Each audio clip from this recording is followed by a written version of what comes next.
வெள்ளிக்கொம்பன் விநாயகனது பேரருட்கருணையினாலே ஒரு அமைதியான ஒரு நிசப்தம்.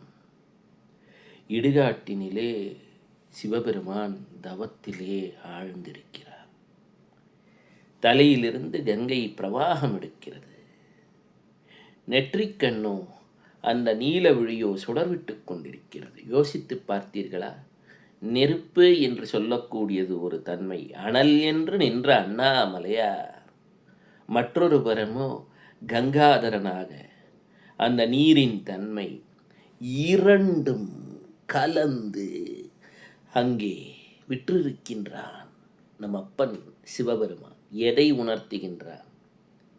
இறைவனை எங்கே தேட வேண்டும்?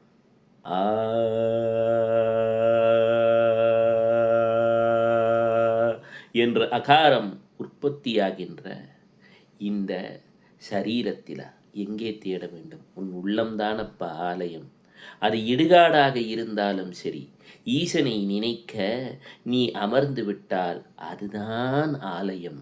அமைதி, மௌனம், அதுதான் பிரார்த்தனை. இதைத்தான் அப்பன் சிவபெருமான் வலியுறுத்துகின்றான்.